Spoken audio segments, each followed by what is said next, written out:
গর্ভাবস্থায় সাধারণত 18 থেকে 24 সপ্তাহের মধ্যে প্রথম নড়াচড়া শিশুর টের পেয়ে থাকেন মায়েরা। সেটি নিয়ে আনন্দের অনেকটাই শেষ নেই, তবে কিছু সময় অপেক্ষা করার পর যখন হঠাৎ করে সন্তানের নড়াচড়া অনুভব করা যায় সেটি অনেকটাই আনন্দের হয়ে থাকে। শুরুতে মৃদু ও স্পঙ্কল বা ধাক্কার মতো অনুভূতি হতে পারে, তবে এই সময়কাল প্রথম গর্ভধারণের ক্ষেত্রে ভিন্ন হতে পারে, কারণ অনভিজ্ঞতার কারণে 18 সপ্তাহে হলেও তা হয়তো বোঝা যায় না। অনেকেরই সেটি বুঝতে না পারার কারণে 18 সপ্তাহের পর অনেকেই টের পেয়ে থাকেন, তবে কিছু কিছু সময়ে সেটি 15 সপ্তাহের পর কিংবা 17 সপ্তাহের পরে বোঝা যায়।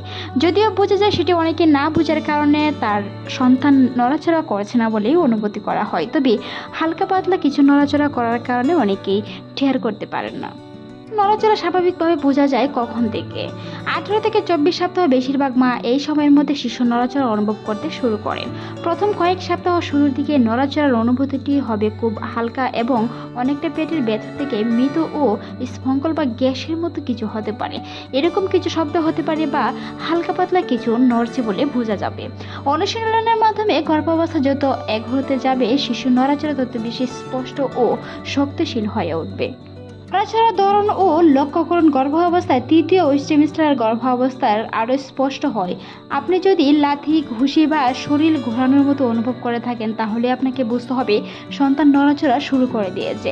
ঘুমের সময় বুঝুন শিশুর মাঝে মাঝে বিশ্রাম বা ঘুমায়, আর সাধারণত একটানা 90 মিনিটের বেশি সময় ধরে ঘুমায় না। তাই যদিও শিশু ঘুমে থাকে, অন্ততপক্ষে 2 ঘন্টা পর ঠিকই নড়াচড়া অনুভব করা যায়। প্রথম দিকে নড়াচড়া বোঝা খুব হালকা ও অস্পষ্ট হতে পারে এবং খুব আর্দ্রতা ও হালকা পাতলা হতে পারে। এটি গ্যাস বা পেটের ভূত ওঠার মতো অনুভূতি হতে পারে। কিছু ক্ষেত্রে, যেমন বুড়ো আঙ্গুল চুষার মতো প্রতিচ্ছবি ও নড়াচড়া হিসেবে অনুভব হতে পারে। গর্ভাবস্থায় প্রায় শুরু থেকে 20 সপ্তাহের মধ্যে এটি শুরু হতে পারে, তবে যদিও ব্যক্তিভেদ ও সময় কিছুটা ভিন্ন হয়। তাছাড়া অনেকের গর্ভস্থ অবস্থায় বিভিন্ন ধরনের সময় নড়তে পারে। কারো ক্ষেত্রে সেটি একটু তাড়াতাড়ি হয়, কারো ক্ষেত্রে সেটি একটু দেরিতে হতে পারে। তবে যদি 24 সপ্তাহের পরও শিশু নড়াচড়া না করে, তাহলে অবশ্যই চিকিৎসকের পরামর্শ নিতে হবে। গর্ভাবস্থায় বোঝার জন্য করণীয়: একটি নির্দিষ্ট সময় বেছে নিন। দিনের বেলায় একটি সময় বেছে নিন যখন আপনি শান্ত এবং আরামদায়ক। সাধারণত খাওয়ার পর বা ঘুমানোর আগের নড়াচড়া বেশি বোঝা যায় শিশুর অনুভূতি। মনোযোগ দিন, এমনকি শিশু নড়াচড়া করছে কিনা সেই বিষয়গুলো খেয়াল রাখুন। বিভিন্ন সময় রিল্যাক্স বা হাসি খুশি থাকার চেষ্টা করুন। বিশেষজ্ঞরা বলে থাকেন, একজন গর্ভবতী মা যদি দুশ্চিন্তায় ভোগেন, তার বাচ্চার উপর বিভিন্ন ধরনের প্রভাব ফেলতে পারে, এমনকি ডেলিভারিতে বিভিন্ন ধরনের সমস্যা হতে পারে। তাই গর্ভ অবস্থায় যে কোনো ধরনের দুশ্চিন্তা থেকে বিরত থাকার চেষ্টা করুন। অনুভূতিতে মনোযোগ দিতে হবে। আপনার পেটে বা পেটের ভেতরে হওয়া অনুভূতিতে মনোযোগ দিন। এটি একটি হালকা ঝাঁকুনি বা ভুদভুদ মোড়ল বা স্পন্দন মতন শব্দ হতে পারে, কিংবা হালকা পাতলা কিছুটা নড়াচড়ার মতো অনুভব করা যেতে পারে। কিছুটা রুম স্পর্শের মতো হতে পারে। প্রথম নড়াচড়াটাই এরকমই খেয়াল করা যায়, তবে গর্ভ অবস্থা যত দিন এগিয়ে আসবে সে তত স্পষ্ট নড়াচড়া করতে শুরু করবে। মনে রাখতে হবে, শিশুর ডেভেলপমেন্টের জন্য বা নড়াচড়া সঠিকভাবে গণনা রাখার জন্য কিন্তু আপনাকে প্রতিদিনই একটি সময় বেছে নিতে হবে। একটি সুস্থ শিশু দিনে অন্ততপক্ষে 10 বার নড়াচড়া করে, তবে সেটি আপনি 24 সপ্তাহের পর থেকে গণনা করা উচিত। মনে রাখতে হবে, একজন গর্ভবতী মায়ের একটি সন্তান নড়াচড়া করছে কিনা সেই বিষয়টা বোঝা কিংবা সেই বিষয়টাতে মনোযোগ দেওয়া খুবই গুরুত্বপূর্ণ, কারণ পেটের ভিতরে শিশুর নড়াচড়াটা একটি সুস্থ শিশুর লক্ষণ। তাই আপনার শিশু নড়াচড়া করছে কিনা সেই বিষয়গুলো খেয়াল রাখতে হবে। অবস্থায় প্রায় 24 সপ্তাহের পরে এটি আরও স্পষ্ট হয়ে উঠবে এবং লাথি, ঘুষি বা মোড়ালোর মতন হতে হবে। মনে রাখতে হবে, সেই সময়টাতে শিশুর স্পষ্ট নড়াচড়া বোঝা যায়, তবে সেটি আপনাকে গণনা রাখতে হবে দিনে কতবার নড়াচড়া করে। সারা দিনের ভিতরে যদি আপনি কাজের সমস্যার কারণে কিংবা কাজের ব্যস্ততার কারণে একেবারে নড়াচড়া টের করতে না পারেন, তাহলে আপনাকে বিশ্রাম নিয়ে অন্ততপক্ষে দেখতে হবে শিশুর নড়াচড়া ঠিক আছে কিনা। প্রথম দিকের লক্ষণগুলো বোঝার বা প্রথম দিকের নড়াচড়াগুলো চেনার কিছু উপায় রয়েছে। বাচ্চার নড়াচড়া খুব হালকা ও অস্পষ্ট হতে পারে, তবে তা নিয়ে দুশ্চিন্তার কোনো কারণ নেই।